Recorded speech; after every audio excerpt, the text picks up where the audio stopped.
Meron akong ipapakita sa inyo na tila bugok. Parang bugok ang pag-iisip, no? But anyway, kayo po humusga kung ito bang kanilang ginagawa or kanilang sinasabi tama or talagang wala na. Yung sinasabi ko sa inyo kanina na ang layo na natin sa katotohanan. O, tingnan po natin itong mamanay. Ay, nawala. Saglit. Ayan, tingnan ninyo. Si Bongbong Marcos namimigay ng bigas. Bigas ba ito? Oo, 10 kilos ba yun? Basta anyway, parang bigas. Nakasako. Namimigay ng bigas kay Manny Pacquiao. Tingnan po ninyo, ang una niyang ginanito, ang una niyang dinalaw, si Lenny. Tapos, si Isko. Tapos, si Pacquiao. Diba? Yung mga dati niyang nakalaban sa pagka-presidente, yan ang mga dinadalaw niya ngayon. Binobola, kinukuha ang amor.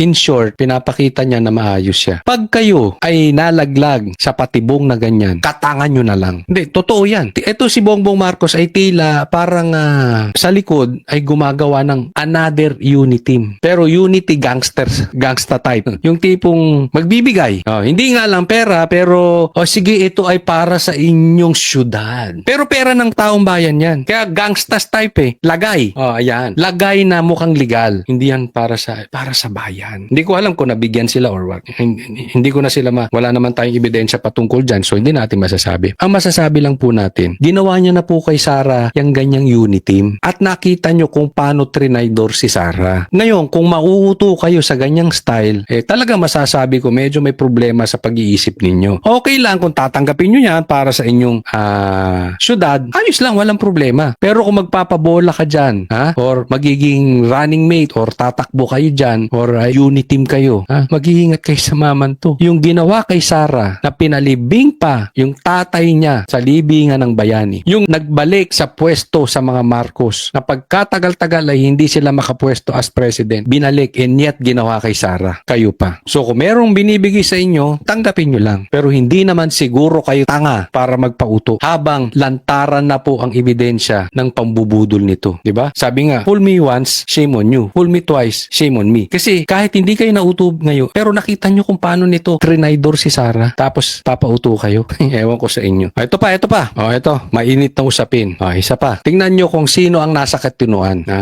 Ganyan po ang administrasyon ngayon. Kasi hindi po ibig sabihin matalino o what. Kaya lang ang layo na po talaga natin sa katotohanan. Pag binabaluktot mo ang tama, magmumukha ka talagang tanga kahit hindi ka tanga. Tingnan po ninyo. Ano sabi ni Tito Soto? Sa akin, ang forthwith means the following day. Kay Chis Escudero, ang sabi niya, forthwith without unnecessary delay, but within reasonable time depending on circumstances. Sa madaling salita, kay Chis, hindi mo dapat dinidelay ang forthwith, ang ibig sabihin. Pero, hindi mo rin mamadaliin na to the point na masisira na po yung due process. Yung dapat nasa legal ka. Abogado to si Chis Anong sabi ng Supreme Court? Ito nakita ko lang tong post na ito. Ang ganda ng pagkakahimay niya. Based on the Supreme Court interpretation, Chis is more correct. Tito Soto emphasized his experience as a long-serving senator in explaining his position. He even insisted na siya ang dapat paniwalaan at hindi ang Supreme Court. Wow! From One Ball University, alam mo ba para ka maging Supreme Court, isa kang justice ng Supreme Court, ang utak mo niya ng talas. Coming from you. Coming from a noontime show, mas ikaw ang dapat paniwalaan. Because he is the only senator who has been elected 5 times. Dahil daw, matagal siyang senador. Siya lang ang kaisa-isang senador na elected 5 times. Alam nyo, wala po sa experience. Yan yung sinasabi ko Ang katotohanan. Hindi mo pwedeng baluktutin yan. Regardless kung sino ka pa, gaano ka katagal. Bibigyan kitang halimbawa. Halimbawa, ikaw ay matagal ng engineer at si Chis Escudero ay walang alam sa building. Example lang to example. Sabi ni Tito Soto, kahit tumalong ka sa 10th floor, since ako gumawa ng building, mapoprotektahan ka. Si Chis naniniwala na pag tumalong ka sa 10th floor, patay ka. Ang sinasabi ni Tito Soto, marami namang nalaglag na sa first floor or kung saan man ng mga tao niya na hindi naman namatay. Regardless kung 15 years, 20 years, 30 years ka ng engineer, pag tumalong ka sa 10th floor, patay ka. Sinong tama? Si Chis o si Tito Soto? Kasi ang katotohanan, hindi mo maiiwasan yan. Kahit sino ka pa. Ang totoo. Alam mo, naalala ko yung kwento, no? Maikwento ko lang saglit. Okay lang ba? Kwento natin saglit. Kasi po ako yung nag-handle ng banda. So, manager po ako ng banda before, no? Bago ako nagpunta sa vlogging. Manager po ako banda at nagpupunta kami sa iba't ibang bansa. Ngayon, nung kami ay, hindi ko maalala kung nasa Malaysia kami that time, nagtalo yung yung bahista ko at saka yung gitarista. Sinita nung bahista ko yung gitarista, sabi niya, sintonado yung ginagawa mo, mali yun, eto key doon, eto key. Ang sagot nung gitarista ko, sabi niya, sino ka ba? Ang tagal ko ng gitarista, kailan ka lang naging bahista? Pangalawa, nakailang biyahe ka na ba? Ang ibig sabihin sa banda ng biyahe is yung, kasi yun parang accomplishment yun. Nakailang biyahe ka na, it means, nakailang punta ka na sa ibang bansa para tumugtog. O, yun po yung term na yun. Nakailang biyahe ka na ba? Sagot nung bahista ko, 2. Ako naka-15 na. Bata ka pati. Huwag mo akong turuan ko anong tamang tono. Tama ba siya? Ganyan yung explanation ni Tito Soto. Kung sintonado ka. Regardless kung South Border ka pa o Boyz II Men ka pa. Example pag nasintonado ka sa tone na yun, sintonado ka. Tama po ba o tama? Ganito kasi yung yabang nito si Tito Soto. Parang siya ang pinakamatagal na senador, hindi siya. Mas magaling pa siya sa Supreme Court. Mali naman talaga. Nagigets nyo? Wala po sa tagal yan. Nasa katotohanan yan. No, pang-5, the risk and danger when an arrogant comedian imposes his own interpretation of legal terms. Kaya nga may abogado ini-interpret ang batas. May isang komedyante ini-interpret ang batas. Kanino ka maniniwala? Pinanigan na ng korte yung interpretasyon ng lawyer. I-insist mo pa. These are the leaders we have. Kaya nga naman, God bless the Philippines. Ang layo pa natin, no? Ang layo ng katinuan sa bansa ng Pilipinas kasi ang layo natin sa katotohanan. Meron akong ipapakita sa inyo na tila bugok. Parang bugok ang pag-iisip, no? But anyway, kayo po humusga kung ito bang kanilang ginagawa or kanilang sinasabi tama or talagang wala na. Yung sinasabi ko sa inyo kanina na ang layo na natin sa katotohanan. O, tingnan po natin itong mama na ito. Ay, nawala. Saglit. Ayan, tingnan ninyo. Si Bongbong Marcos namimigay ng bigas. Bigas ba ito? 10 kilos ba yun? Basta anyway, parang bigas. Nakasako. Namimigay ng bigas kay Manny Pacquiao. Tingnan po ninyo. Ang una niyang ginanito, ang una niyang dinalaw, si Lenny. Tapos, si Isko. Tapos, si Pacquiao. Diba? Yung mga dati niyang nakalaban sa pagka-presidente, yan ang mga dinadalaw niya ngayon. Binobola, kinukuha ang amor.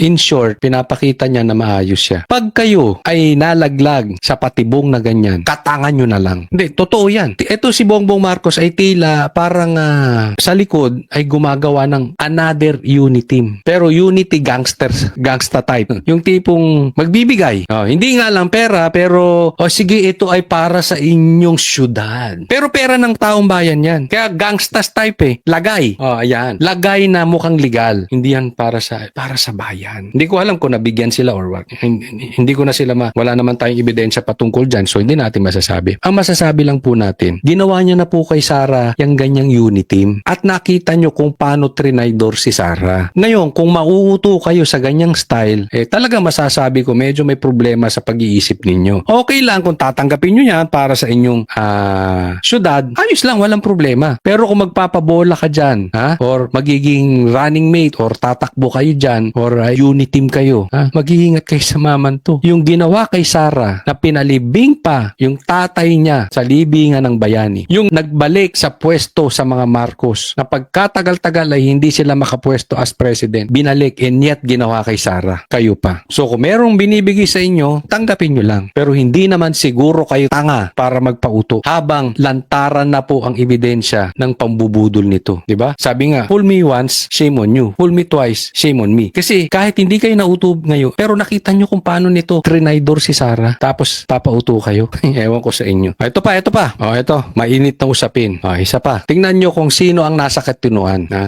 Ganyan po ang administrasyon ngayon. Kasi hindi po ibig sabihin matalino o korwa. Kaya lang ang layo na po talaga natin sa katotohanan. Pag binabaluktot mo ang tama, magmumukha ka talagang tanga kahit hindi ka tanga. Tingnan po ninyo. Ano sabi ni Tito Soto? Sa akin, ang forthwith means the following day. Kay Chis Escudero, ang sabi niya, forthwith without unnecessary delay, but within reasonable time depending on circumstances. Sa madaling salita, kay Chis, hindi mo dapat dinidelay ang forthwith, ang ibig sabihin. Pero, hindi mo rin mamadaliin na to the point na masisira na po yung due process. Yung dapat nasa legal ka.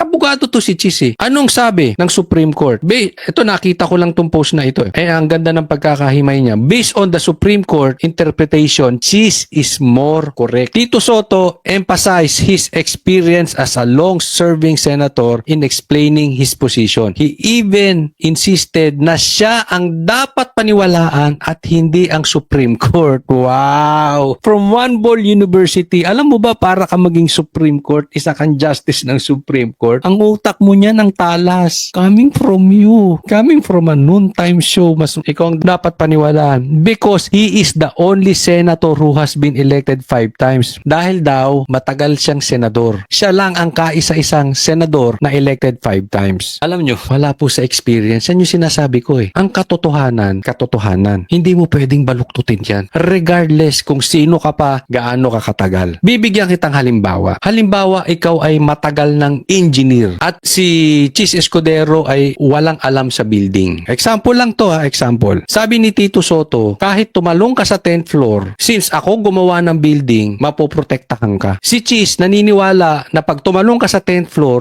patay ka. Ang sinasabi ni Tito Soto, marami namang nalaglag na sa first floor or kung saan man ng mga tao niya na hindi naman namatay. Regardless kung 15 years, 20 years, 30 years ka ng engineer, pag tumalong ka sa 10th floor, patay ka. Sinong tama? Si Chis o si Tito Soto? Kasi ang katotohanan, hindi mo maiiwasan yan. Kahit sino ka pa. Ang totoo. Alam mo, naalala ko yung kwento, no? Maikwento ko lang saglit. Okay lang ba? Kwento natin saglit. Kasi po ako yung nag-handle ng banda. So, manager po ako ng banda before, no? Bago ako nagpunta sa vlogging. Manager po ako ng banda at nagpupunta kami sa iba't ibang bansa. Ngayon, nung kami ay, hindi ko maalala kung nasa Malaysia kami that time, nagtalo yung bahista ko at saka yung gitarista. Sinita nung bahista ko yung gitarista, sabi niya, sintonado yung ginagawa mo, mali yun, eto key doon. Eto key. Ang sagot nung gitarista ko, sabi niya, sino ka ba? Ang tagal ko ng gitarista. Kailan ka lang naging bahista? Pangalawa, nakailang biyahe ka na ba? Ang ibig sabihin sa banda ng biyahe is yung, kasi yun parang accomplishment yun. Nakailang biyahe ka na, it means nakailang punta ka na sa ibang bansa para tumugtog. O, yun po yung term na yun. Nakailang biyahe ka na ba? Sagot nung bahista ko, 2. Ako naka-15 na. Bata ka pa, te. Huwag mo akong turuan ko anong tamang tono. Tama ba siya? Ganyan yung explanation ni Tito Soto. Kung sintonado ka. Regardless kung South Border ka pa o Boyz II Men ka pa. Example pag nasintonado ka sa tone na yun, sintonado ka. Tama po ba o tama? Ganito kasi yung yabang nito si Tito Soto. Parang siya ang pinakamatagal na senador, hindi siya. Mas magaling pa siya sa Supreme Court. Mali naman talaga. Nagigets nyo? Wala po sa tagal yan. Nasa katotohanan yan. No, 5, the risk and danger when an arrogant comedian imposes his own interpretation of legal terms. Kaya nga may abogado iniinterpret ang batas. May isang komedyante iniinterpret ang batas. Kanino ka maniniwala? Pinanigan na ng korte yung interpretasyon ng lawyer. I-insist mo pa. These are the leaders we have. Kaya nga naman, God bless the Philippines. Ang layo pa natin, no? Ang layo ng katinuan sa bansa ng Pilipinas kasi ang layo natin sa katotohanan.